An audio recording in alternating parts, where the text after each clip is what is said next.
Welcome back to Shabby Shack Studio, friends. I wanted to share a different little video with you today.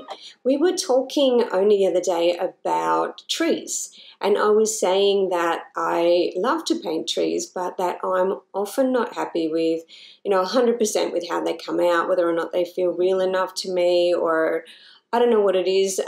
Very self-critical of my work. That's an artist's thing. But anyways, or if you feel the same. But I started thinking, and I thought, you know what, this was a tree that I created back in 2022 for one of my Bujo setups. And it was just a really random painting this day. I didn't have a lot of time. And I actually really loved how it came out. So I thought I would go back and make this as a standalone video to share with you guys. And it is literally created with 4 colors. So super basic, super short today. So you're looking at the yellow ochre, and you can see on my palette, and I have zoomed in so you can see what I'm doing. So I apologize that you can't see my palette as well. But you can see sap green at the top and then hooker green at the bottom. I also have some sepia on there as well, so you can actually see that little pan there it's the bottom pan on the left side. Anyway, I create this entire tree with just the 4 colors, letting the colors bleed and blend as I do, using my favorite, very inexpensive market brush I found in sweet little market store in Barcelona. It's a size 10 and it's an acrylic, just in case you're wanting to know. And I was trying out a new paper. So this is, again, one of the Mont pads that I adore that are quite inexpensive, but really just such wonderful quality. And this is actually a super thick 300 GSM rough tooth cold pressed paper. So it has heaps of texture, which you can actually see in the paint as I am laying it on. And you can see that my style really suits my style, and I really do just play through the making of this tree, letting the colours just bleed together and blend, even when I come in with the trunk and start playing with some of the darker sepia tones to get that kind of emphasis on the trunk and a little bit more of a robust colour. So I wanted to just go back and say, trees can be done. I've played with sponges with them. I actually have a palette knife one I've created that I found, and for some reason never ended up sharing with you. So that will be the next video as well. So maybe I need to look at more trees this year. That's also something that will be fun, and see if I can like a few more of my paintings. So, and I know that you guys do like trees. My Christmas tree from a couple of years ago ended up being one of my most popular videos. So there you go. Trees are obviously a thing. And I did get a lot of comments about letting the colours blend and letting the sepia blend through with the yellow ochre and with the greens. So I definitely think that this will be one that you will love. And I definitely think it's a big thing about making sure that you're leaving some negative space when you're playing with trees, so that the colours really aren't just a dense fog or an intense kind of colour.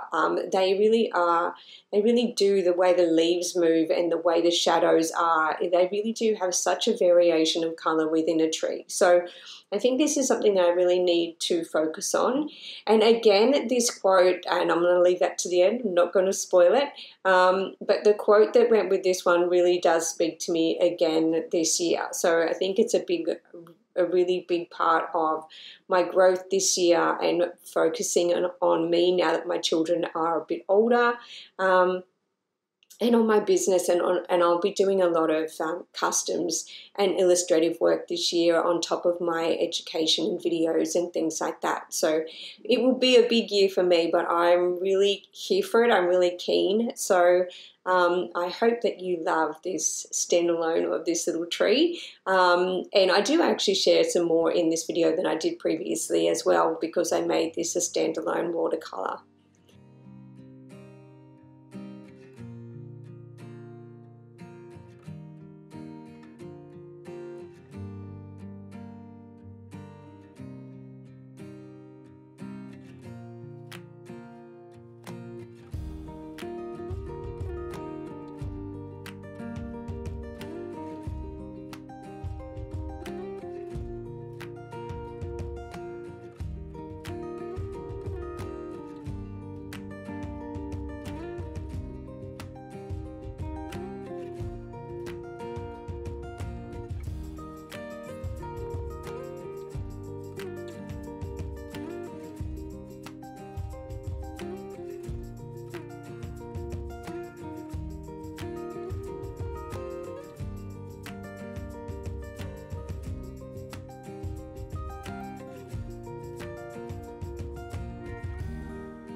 hope you enjoyed my very easy, beginner-friendly watercolour tree. And don't forget to stay grounded, keep growing, and know when to let go.